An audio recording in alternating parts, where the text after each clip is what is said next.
The council chamber stretched high above the marble floors, its curved walls covered in screens showing star maps and battle reports. Ambassador Velmoth stood before the gathered leaders of the Talvon coalition, his old hands trembling as he pointed to the red zones spreading across the display.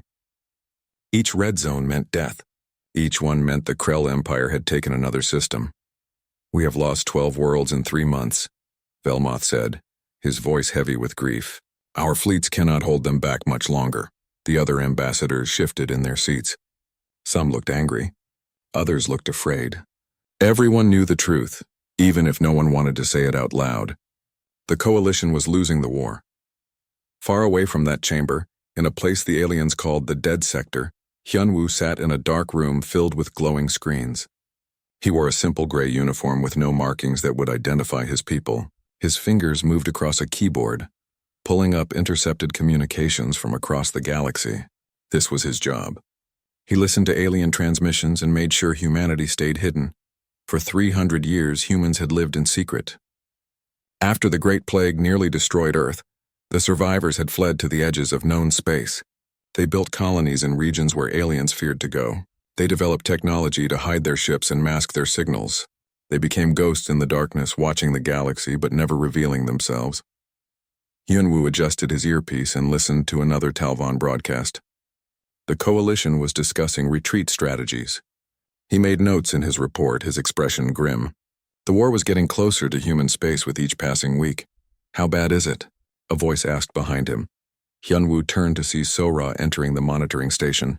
She was a language specialist, one of the best humanity had. She could speak 17 alien languages and understand dozens more. Her job was to analyze alien culture and predict their behaviors. "Bad," Hyunwoo said simply. "The Krell won another battle yesterday. They destroyed a Talvon carrier group near the outer rim." Sora frowned and sat down at the station next to him. She pulled up her own screens and began scanning through cultural databases. "I have been studying their mythology again. The Talvons have these old stories about beings called the Silent Ones. They appear in many of their ancient texts." "I have heard of them," Hyunwoo said. "Ghost warriors from the dark regions of space, right?" "More than that," Sora replied. She brought up an image of an old Talvon manuscript, its pages covered in flowing alien script. According to the legends, the Silent Ones lived in the regions where space itself was broken. They could appear without warning and disappear just as quickly. Some stories say they destroyed entire armies. Others say they saved civilizations from extinction. But all the stories agree on one thing. The Silent Ones vanished 2,000 years ago and never returned. Hyunwoo leaned back in his chair and rubbed his tired eyes. "You think they are talking about humans?" "About our ancestors." "It fits the timeline," Sora said quietly. 2,000 years ago, there was a human expansion into this region of space. We have records of it in our own archives. Then the plague hit Earth and everyone was recalled home. The alien civilizations must have remembered us, but over time, we became myths. Before Hyunwoo could respond, an alarm sounded through the monitoring station. Red lights flashed on multiple screens. He quickly pulled up the source of the alert and felt his stomach tighten. "It is a distress signal," he said, his fingers flying across the keyboard. "A Talvon refugee convoy. They are under attack near the Broken Ring asteroid field." Sora moved closer to look at the data. "How many ships?" 30 civilian transports," Hyunwoo read from the screen. "Maybe 3 or 4 escort frigates. They are badly outgunned." He paused, his face going pale. "The Krell have sent 20 warships to intercept them." They both knew what that meant. The Krell did not take prisoners. They would destroy the convoy and kill everyone aboard. 30,000 Talvon civilians would die in the next few hours. Hyunwoo opened a secure channel to Fleet Command. Within minutes, he was connected to Captain Jiwon, commander of the human carrier Indomitable. Her face appeared on his screen, calm but serious. "Captain, we have a situation," Hyunwoo said. He quickly explained the refugee convoy and the Krell ambush. "They will all die if someone does not help them." Jiwon was silent for a moment, her dark eyes thoughtful. She was a career military officer, someone who had spent 20 years preparing for the day humanity might have to reveal itself. She had always known this moment would come eventually. She just had not expected it to be today. "The Council has not authorized first contact," Jiwon said carefully. "We are supposed to stay hidden." "I know," Hyunwoo replied. "But if we do nothing, we are letting 30,000 innocent people die. and the Krell are pushing closer to our territory every day. Maybe it is time to stop hiding. G1 touched a control on her command chair, pulling up star charts and fleet positions. The Indomitable was only 2 jumps away from the broken ring. She had 15 escort ships with her, all combat ready. It would be enough to fight the Krell force, but it would also mean revealing humanity to the galaxy. I need to consult with command, G1 said. Stand by. The screen went dark. Hyunwoo and Sora waited in tense silence. Minutes passed like hours. They watched the distress signal growing more desperate.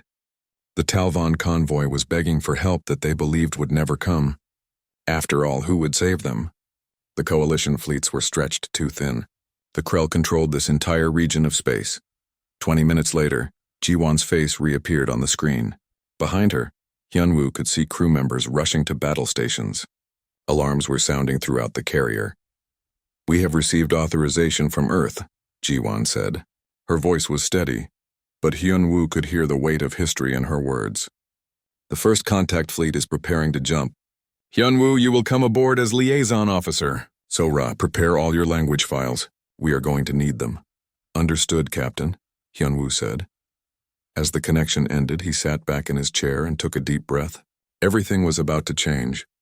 For 300 years, humanity had been a ghost story, a myth whispered in alien taverns and dismissed by scholars. In a few hours, they would become real again. On the other side of the galaxy, in the Grand Council chamber, Velmoth was still arguing for more resources, more ships, more time. He did not know that help was coming. He did not know that the myths he studied were about to walk among the stars again. In the darkness of space, the human fleet began to move. Their quantum slip drives powered up, bending reality around their ships. They vanished from their hidden bases and began the journey toward the broken ring, toward the refugees who needed saving, toward a war that would change the galaxy forever. The Silent Ones were returning, and this time everyone would know they were real. The Broken Ring asteroid field hung in space like the corpse of a dead world. Billions of rocks, some as small as pebbles and others as large as cities, drifted in slow orbits around nothing. It was a graveyard, and now it was about to become a battlefield. The Talvon refugee convoy moved desperately through the asteroids, their old engines struggling to keep pace. Aboard the lead transport, Ambassador Velmoth stood on the bridge and watched the sensor displays with growing dread. 20 Krell, warships surrounded them, moving into attack positions like predators circling wounded prey. Can we run? Asked the transport captain, a young Talvon woman whose hands shook on the controls. No, Velmoth said quietly. They are faster than us. They have already cut off every escape route. A communication channel opened, filling the bridge with harsh static and then a deep rumbling voice. General Krevtok of the Krell Empire appeared on the main screen. He was massive, with dark scales and eyes like frozen amber. His armor was decorated with kill marks from 100 battles. Talvon Convoy, this is General Krevtok, he said, his voice dripping with false courtesy. You have entered Krell territory. Your ships and cargo now belong to the Empire. Power down your engines and prepare to be boarded. This was neutral space when we entered it, Velmoth replied, stepping forward. We are civilians fleeing the war zone. We have no military value. Krevtok laughed, a sound like grinding metal. Neutral space? There is no neutral space in this sector anymore.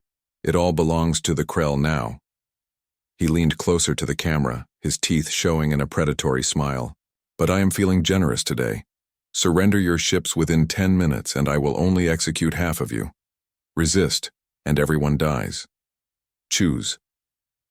The channel went dead. On the bridge, the transport captain looked at Velmoth with tears in her eyes. What do we do? Velmoth had no answer. He was a scholar, a collector of myths and old stories. He had spent his life studying the legends of the Silent Ones, those mysterious warriors who could appear from nowhere to save the helpless. He had always wondered if the stories were true. Now facing death, he found himself wishing desperately that they were. Send a final message to the Coalition, Velmoth said softly. Tell them what happened here. Tell them we tried to survive. But before the captain could send the message, every sensor on the bridge went insane. Warning alarms shrieked as massive energy signatures appeared on the displays. Not one signature, not two. 15 separate contacts, each one appearing out of nowhere in a flash of twisted light that made reality itself seem to ripple. "What is that?" the captain gasped. Velmoth stared at the screens, his old heart pounding. Ships. 15 ships had just appeared in the middle of the battlefield, and they were unlike anything he had ever seen. They were sleek and angular, with hull designs that seemed to absorb light rather than reflect it. Their energy signatures were strange, operating on frequencies that Talvon sensors barely registered. On the Krell flagship, General Krevtok was shouting at his crew. "Where did they come from? What are those ships?" "Unknown, General," his tactical officer replied, frantically scanning the newcomers. "They appeared using some kind of faster-than-light technology we have never seen before. They are not in our databases. They are not in anyone's databases." Before Krevtok could respond, a communication channel opened. A human voice spoke in perfect Talvon, clear and strong and absolutely fearless. "Attention, Krell vessels.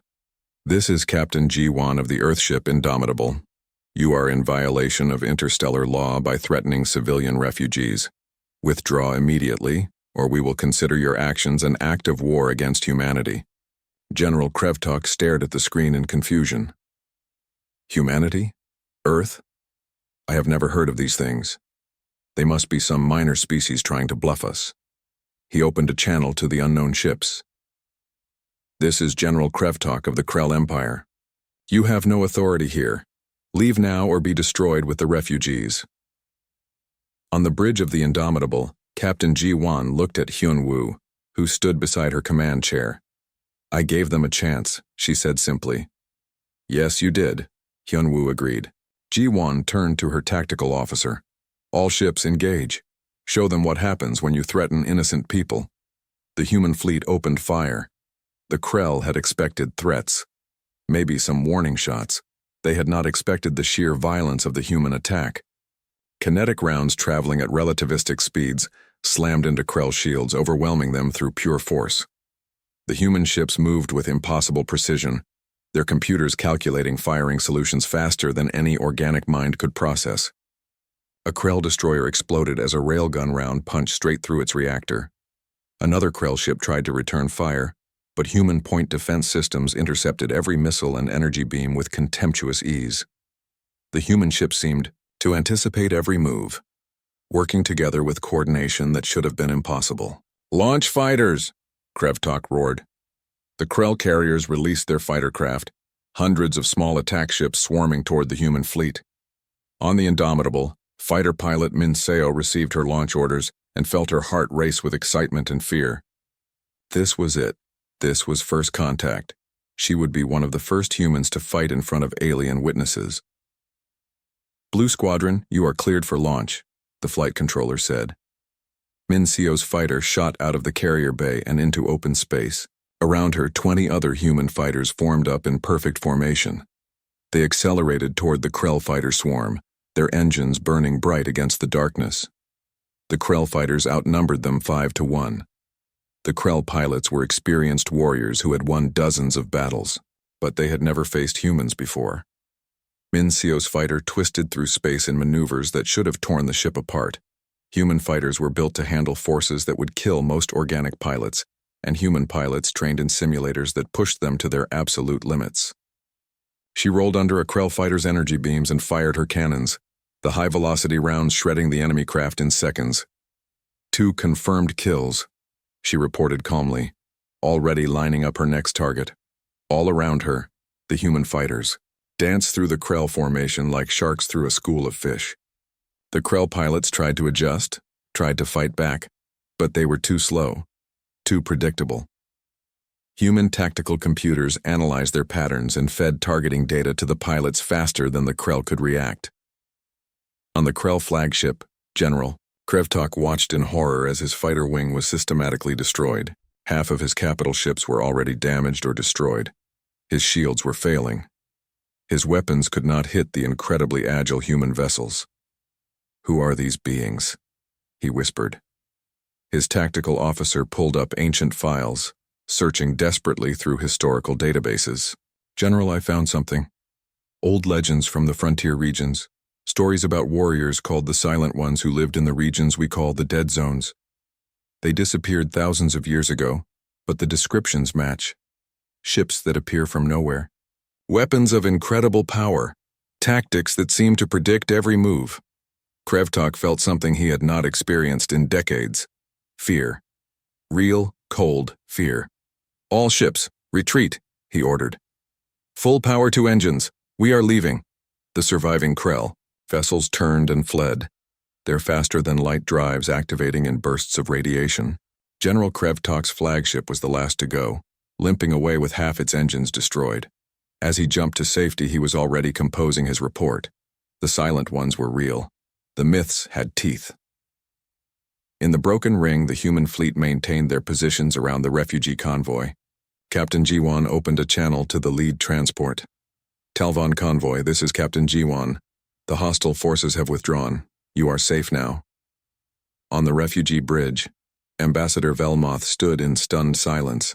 Around him, the crew was cheering and crying with relief, but Velmoth barely heard them. He was staring at the human ships on his display, these impossible vessels that had appeared from the darkness to save them. Captain Jiwan, Velmoth said, his voice shaking. Who are you? Where do you come from? We are humans from a world called Earth, Jiwan replied, and we have been watching the galaxy for a long time.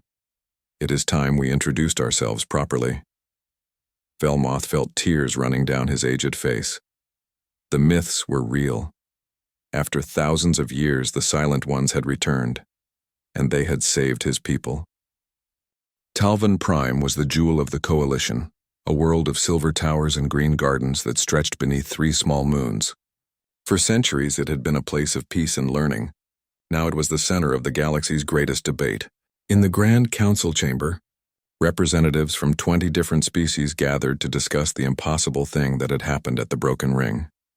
Humans were real. Dongjun stood in the center of the chamber, wearing a simple black diplomatic uniform. He was a former soldier who had fought in the border conflicts near human space. Now he was humanity's voice to the galaxy. Behind him stood Sora, carrying data files and translation equipment. Around them, hundreds of alien eyes watched with expressions ranging from curiosity to outright fear. High Counselor Rathmine called the session to order. He was a Talvon elder. His scales turned silver with age, and his eyes were sharp and intelligent. Ambassador Dongjun of Earth, you have requested this audience. The Council recognizes you. Dongjun stepped forward and bowed respectfully. Thank you, High Counselor. I come before you today to formally introduce humanity to the Galactic Coalition. We are a species from a world we call Earth, located in what you know as the Dead Sector. We have lived there in isolation for 300 years, but recent events have forced us to reveal ourselves. Forced? Interrupted Counselor Thexara, a being with multiple arms and a voice like grinding gravel. You appeared with a military fleet and engaged in combat. That does not sound like reluctance to me. We saved 30,000 of your civilians, Dongjun replied calmly. The Krell were going to execute them. We could not stand by and watch innocent people die. Very noble, Thexara said with clear sarcasm, but that does not answer the real question. What are you? Our historical archives show no record of your species, yet you possess technology that surpasses ours in many ways. You claim to have hidden for 300 years, but our myths speak of beings like you from 2,000 years ago. The Silent Ones, the Ghost Warriors. Are you them? Sora leaned close to Dongjun and whispered, I can answer this. Let me explain. Dongjun nodded and stepped aside. Sora moved forward, her voice clear and confident. Counselor, you are correct. We are the beings from your ancient legends.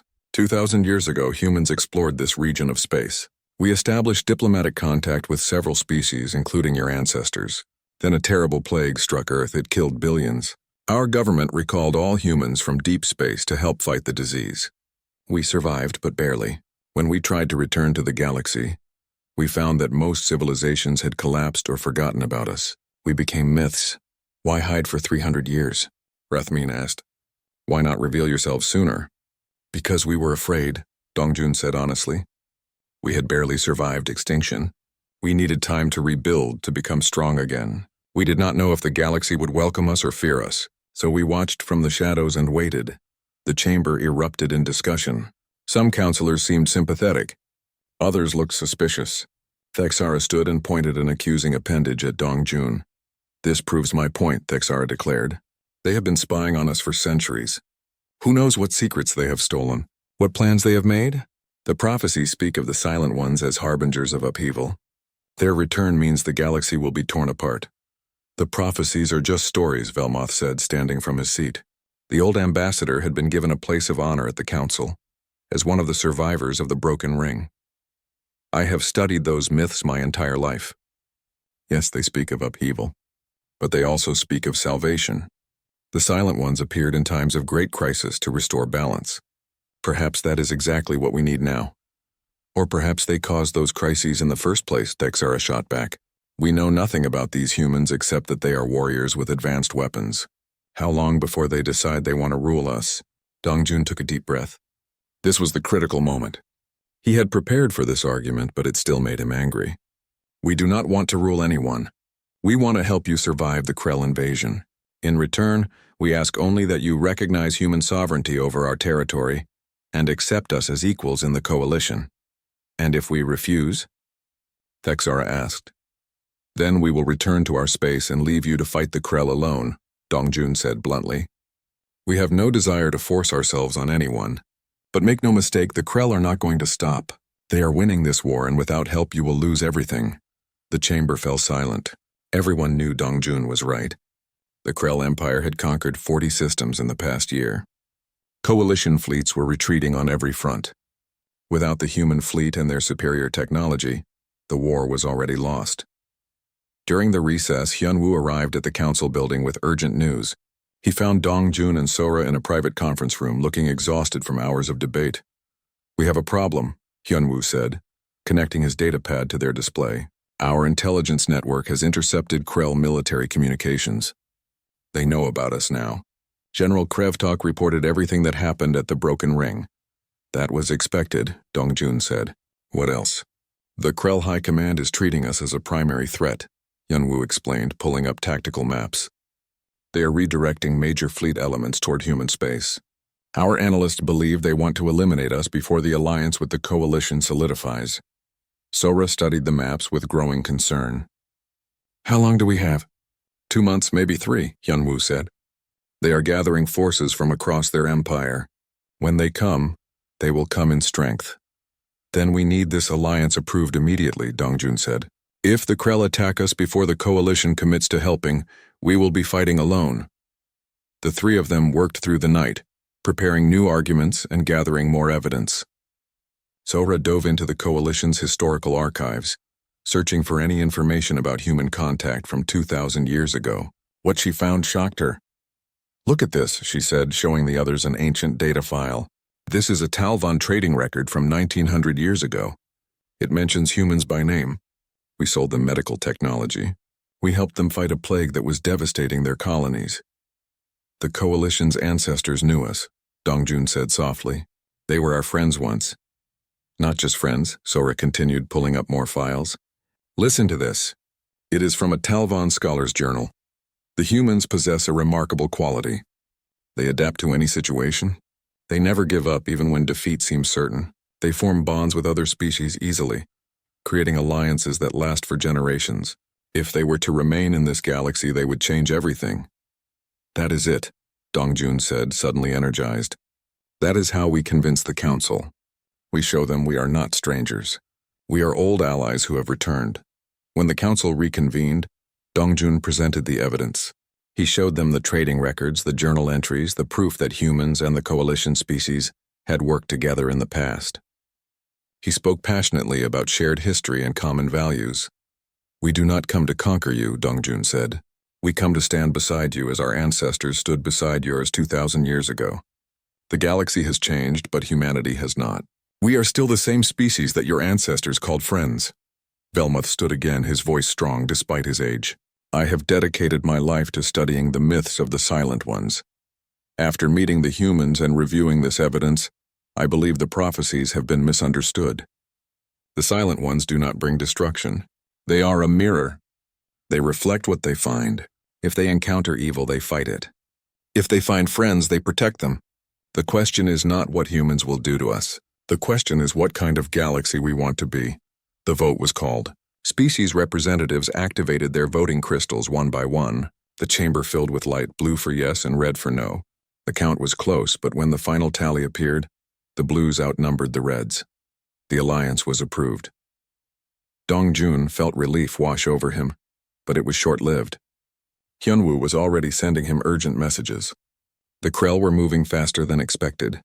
They had located 3 human colony worlds, including New Haven, one of humanity's largest settlements. How long? Dongjun asked quietly. 4 weeks, Hyunwoo replied. Maybe less.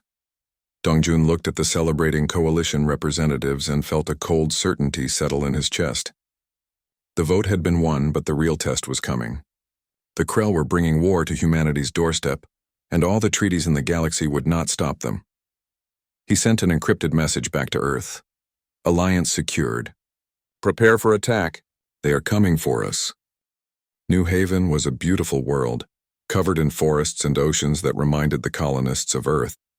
500,000 humans called it home, living in cities that blended seamlessly with the natural environment. Children played in parks while their parents worked in factories and research facilities. It was peaceful, prosperous, and completely unaware that death was coming from the stars. General Taemin stood in the orbital defense station and watched the sensor displays with grim determination. He was old for a military officer, his hair more gray than black, but his mind was sharp and his experience was vast. He had fought in 3 border conflicts and trained 2 generations of soldiers. Now he would face the biggest battle of his career. How many ships? He asked his tactical officer. 212 confirmed contacts, General, the officer replied. Mostly Krell battlecruisers and carriers. They will reach firing range in 6 hours. Taemin looked at his own fleet. 45 ships. That was all Earth could spare while still defending their other colonies. The coalition had promised reinforcements, but they were still 2 days away. For the next 48 hours, New Haven would stand alone.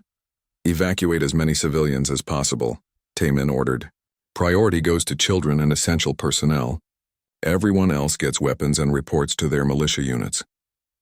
Down on the planet's surface, in a small town called Riverside, a young woman named Jae-hee was gathering her neighbors. She was only 25 years old, a school teacher who had never expected to become a soldier. But New Haven required all citizens to complete basic military training, and now that training would be put to the test. Listen up, Jae-hee said, addressing the crowd of 200 volunteers. The evacuation ships can only take about half the colony. The rest of us are staying to fight. We have been assigned to defend the agricultural zone. If the Krell land troops here, we stop them. Our job is to buy time for the evacuation. An older man raised his hand. How do we fight against alien soldiers? We are just farmers and teachers. We use the land, Jae-hee explained. We know these forests. We know every trail and river. The Krell do not. We set traps, we ambush them. We make them afraid to move through our territory. General Taemin says humans are good at guerrilla warfare. Today, we prove him right. In orbit, the Krell fleet emerged from faster-than-light travel in a massive wave of ships. Supreme Admiral Vreknor commanded from his flagship, a massive vessel bristling with weapons. He studied the human defenses with cold calculation. Only 45 ships, Vreknor said with satisfaction. This will be easier than I thought. Open a channel. His face appeared on every human ship's display. Vreknor was even larger than General Krevtok, his scales decorated with scars from a lifetime of warfare. His eyes showed no mercy, no compassion, only the certainty of victory. Human Commander, I am Supreme Admiral Vreknor. You are vastly outnumbered. Surrender your stealth technology and shipbuilding facilities, and I will allow your colonists to live as slaves. Refuse, and I will turn your pretty world into ash. You have 1 hour to decide. On the orbital defense station, Captain Ji-won's successor, Admiral Kwan Ho, smiled grimly. Send this reply, go to hell. The channel closed. Vreknor's expression did not change. He had expected nothing else. Begin the assault, he ordered. The space battle erupted with terrifying violence. The Krell fleet advanced in waves, their superior numbers allowing them to surround the human defenders. Human ships fought with desperate skill, their railguns and missile systems destroying Krell vessels at a remarkable rate. But for every Krell ship destroyed, 2 more took its place. Fighter pilot Min Seo launched from her carrier for the 10th time that day. Her squadron had been reduced from 20 fighters to 8. Her wingman had died an hour ago. Her fuel was low and her ammunition was almost gone. But she kept flying, kept fighting, because that was what humans did. They never gave up. Blue leader to all fighters, Min Seo called over the radio. The Krell are launching dropships.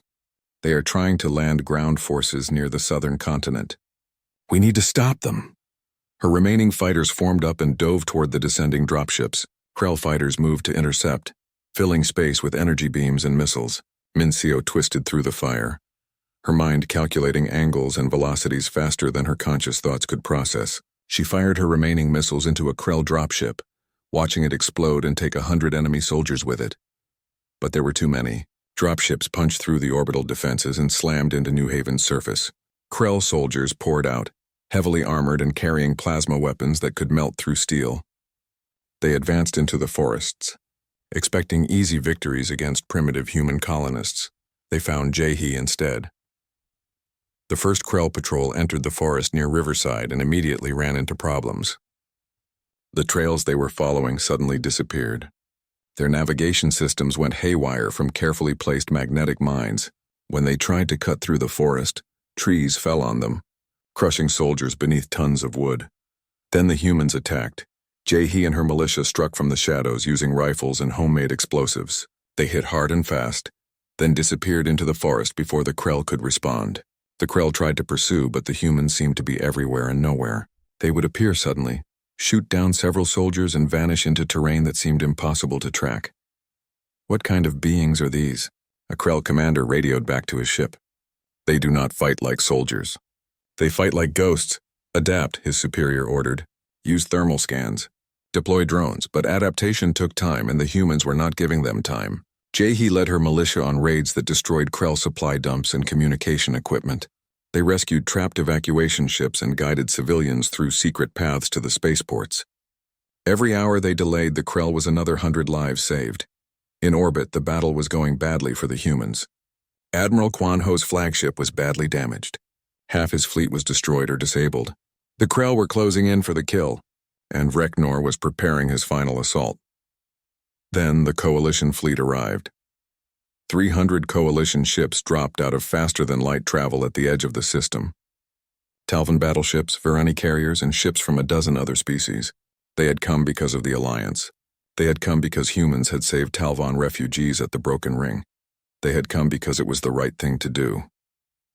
This is Coalition Battle Group 7, a Talvan admiral announced. Human allies, we are here to assist you. The tide of battle shifted.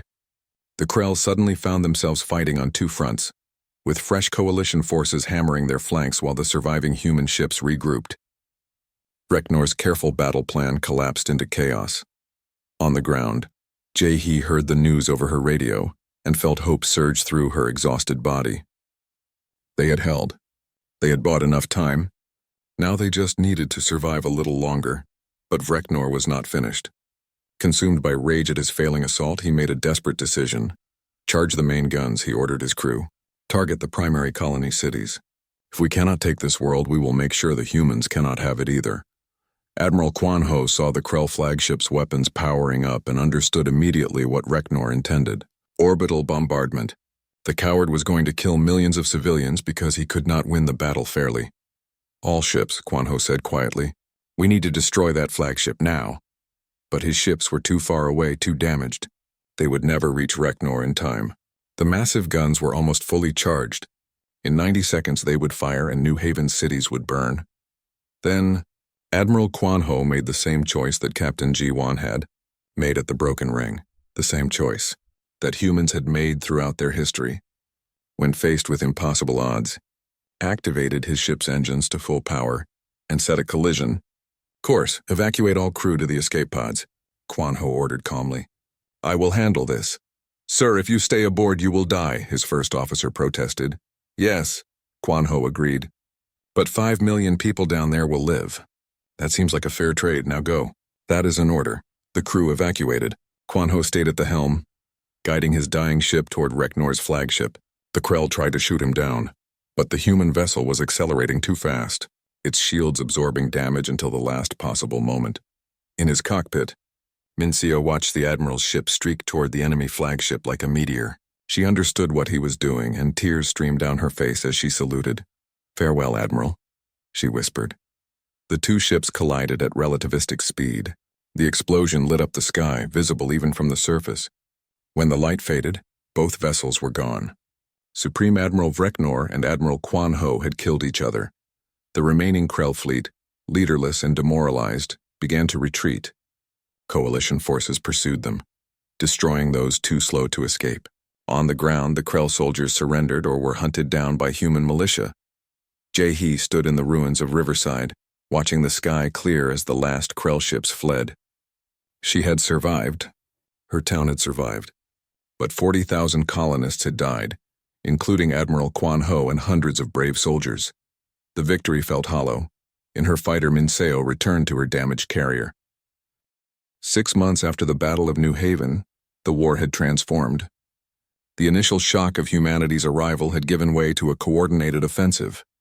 Human and coalition forces fought side by side across dozens of star systems, slowly pushing the Krell Empire back toward their core territories. But victory remained uncertain, and the cost in lives was staggering. Admiral Dong Hyun stood in the command center of the Coalition's main war fleet, studying tactical displays that showed troop movements across half the galaxy. He was Ji-won's old mentor, a man who had taught her everything she knew about fleet tactics. When she died ramming Reknor's flagship, Dong Hyun had volunteered to take command of the combined human coalition armada. He was determined to finish what she had started. "Admiral, we have confirmation from the Intelligence Division," said his aide, bringing up a new report. "They have located the Krell Central Command Nexus." Dong Hyun leaned forward, his tired eyes focusing intently. The command nexus was the brain of the Krell military machine, a massive space station where their high command coordinated all fleet movements and strategic decisions. If it could be destroyed, the Krell war effort would collapse into chaos. "Where is it?" Dong Hyun asked. "In orbit around their throne world, Krell Prime," the aide replied. "It is protected by their entire home fleet.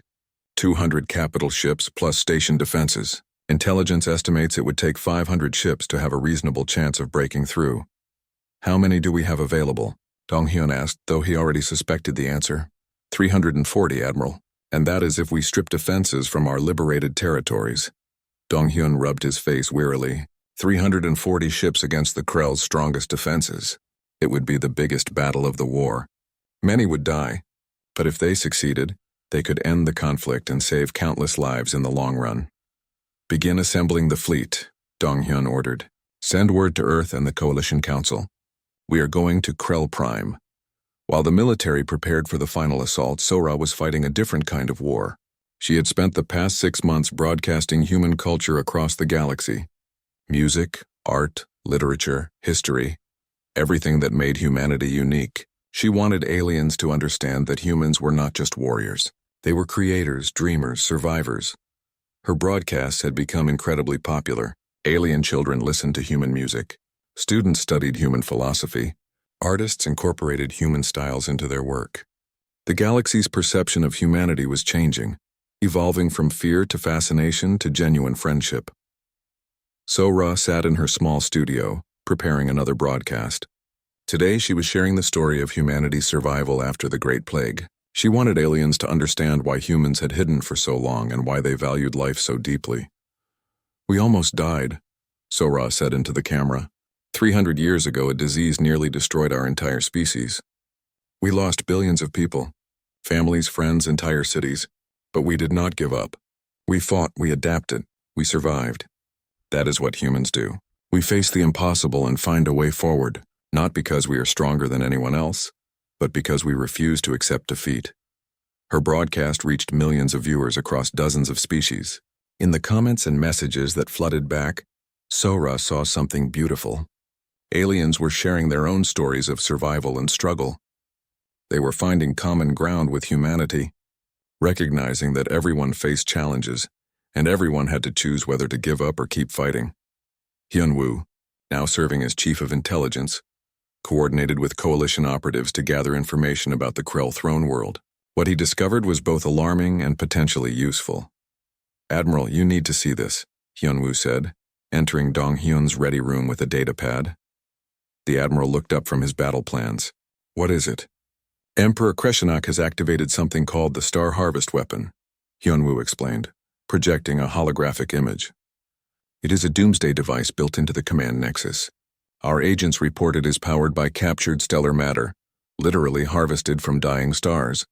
If activated, it could destroy our entire fleet and probably sterilize several nearby systems. Dong-hyun stared at the projection with growing horror. They would destroy their own throne world just to defeat us. If they believe they are losing, yes, Hyunwoo said grimly. Kreshenak is desperate. He has lost half his empire. His people are starting to rebel. He would rather destroy everything than admit defeat. Can we stop it? Maybe, Hyunwoo said. The weapon has a power core deep inside the station. If we could overload it instead of destroying it outright, the resulting explosion would only take out the Krell military infrastructure, not the entire system. But someone would need to get inside the station to do it.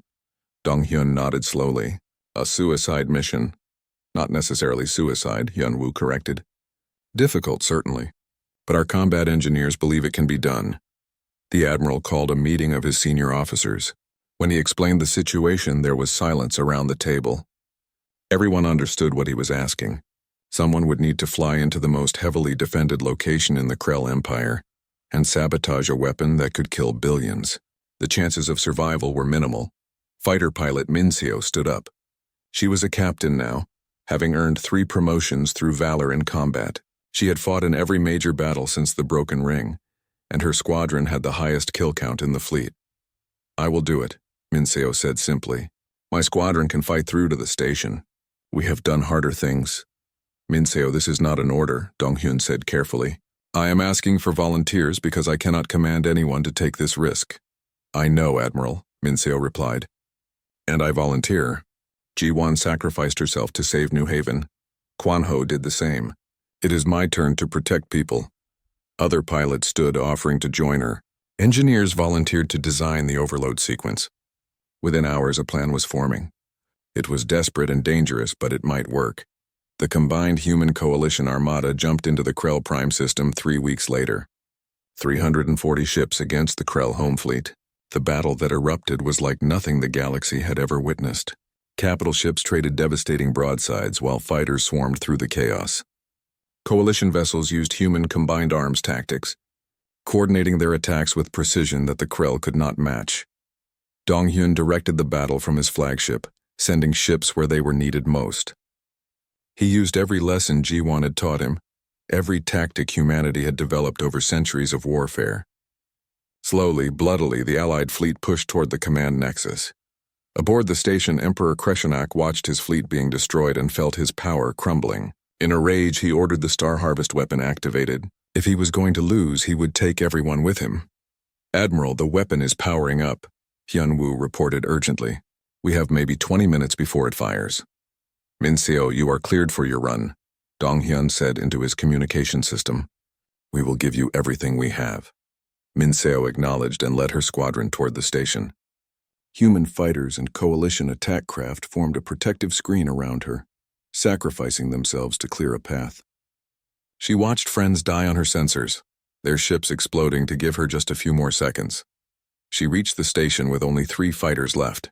Krell point defenses tore apart her wingmen as she dove into a narrow maintenance shaft that led to the weapon's power core. Her fighter scraped against the walls, alarm screaming, but she pushed forward until she reached the chamber.